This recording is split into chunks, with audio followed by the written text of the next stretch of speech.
Tonight on CTV, ASCSU election results are in, and we have your winners.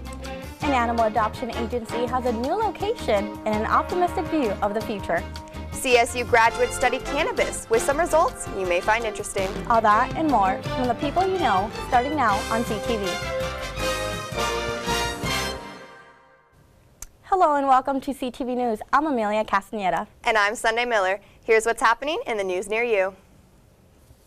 After weeks of campaigning and debating on the plaza, the student votes have been tallied, and if you haven't heard, the ASCSU 2018-2019 election results are in.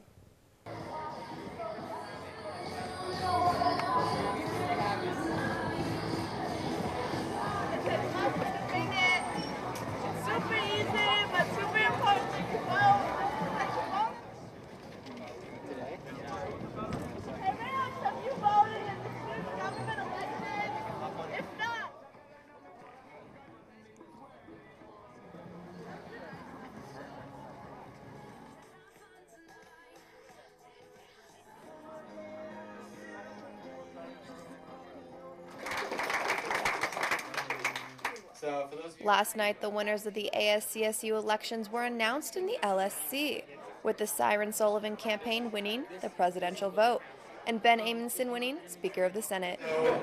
We did reach 21% of the student population, and next we move into Speaker of the Senate.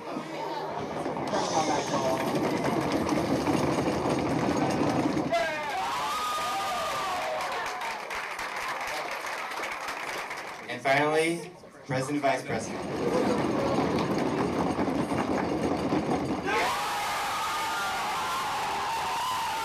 Their platforms highlighted student concerns such as parking, U+2, and the CSU registration process. We are so incredibly grateful for every vote. Thank you so much. 21% is absolutely amazing. It has nothing to do with us. It is the students who realize that their expectations have been disregarded, and they saw a candidacy that said, hey, I see that every day, and I'm trying to fix it. For more information on your ASCSU representatives, you can visit collegian.com. Jeff Sadoba has accepted Fort Collins' offer to be the city's new police chief. Former Police Chief John Hutto resigned May of 2017 amid criminal and civil cases with allegations of racial discrimination and excessive force. Terry Jones has served as the intern police chief and will continue serving until June 4th, when Sadoba will step in. There have been 2 reported incidents targeting Muslims at University Village this past week. Once on Saturday, where a Muslim staff member was aggressively addressed by a resident, and again on Monday, where a Muslim resident and her father received offensive ethic-based statements. The suspect for the second allegation is a CSU student, and the issue is currently being addressed. Students have been told to review the CSU Code of Ethics, which states that verbal abuse, threats, intimidation, and bullying are prohibited and subject to disciplinary action. In 2016, Animal House, a rescue animal shelter, placed 983 dogs and puppies into loving homes. In late September of 2017, they relocated to a new facility in North Taft Hill Road. Among the goals for the new facility was to increase adoption space. Our animal of the week is in the adoption floor for this shelter. It was rescued from a hoarding situation, so he's a little on the shy side, but he is incredibly sweet. Sweet is just one of the many words used to describe Red, a male hound mixed dog who, in addition to being friendly, has a cuddling heart. Moderate to low energy kind of dog. He'll sometimes, I've seen him pick up a toy and kind of think about playing with it, and then he just takes it to bed with him and cuddles up with it. It's kind of precious. Approximately 15 dogs are in the adoption floor, and among them is Red, who is simply looking for a loving home. Since Red we're listing is 7 years old, that puts him technically in our senior category, and so his adoption fee would be $175. Red fits best with a calm, stable, and patient home.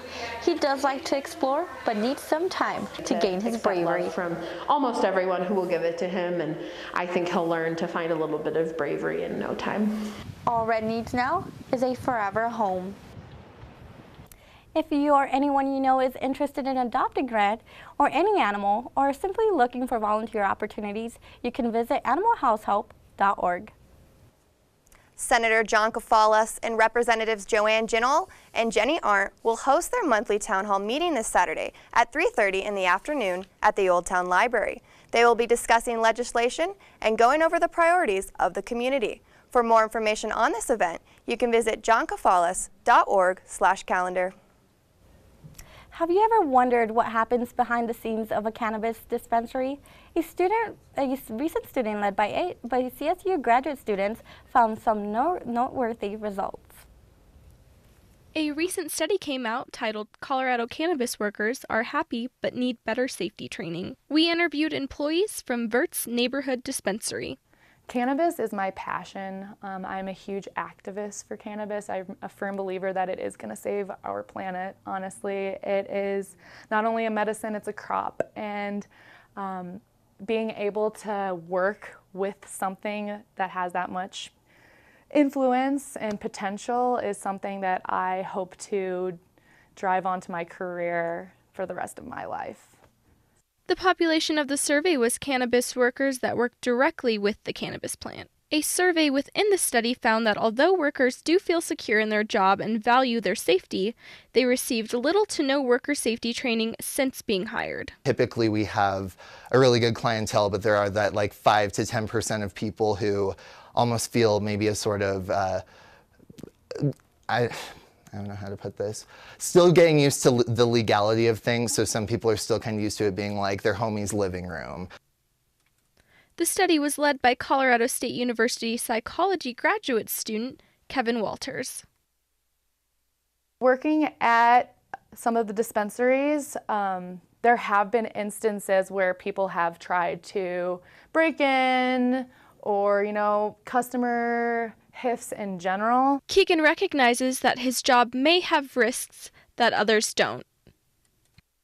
Everything is potentially under scrutiny. And I think that's something that a lot of people don't quite understand when they enter our shop is this is new and this is highly regulated and there are certain things that we have to be paying attention to, and that is something that some people are very easy to come to understand that and other people almost become... Rachel values her position as more than just a dispenser. If I can inform somebody at the counter about what CBDs can do and help people, to me, I know that they're going to take that information and it's either going to help them or they're going to pass it on to somebody else who may have not been as informed. You can visit natsci.source.colostate.edu to read the full story.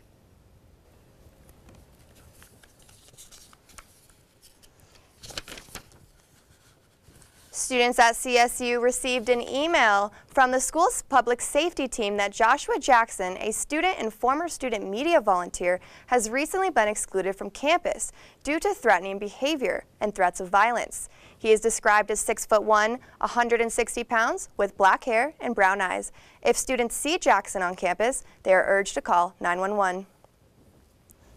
Well, Amelia, it was an awfully beautiful day out there, don't you think? It was definitely a beautiful day, and I hope it sticks around. You honestly never know in Colorado. That's very true.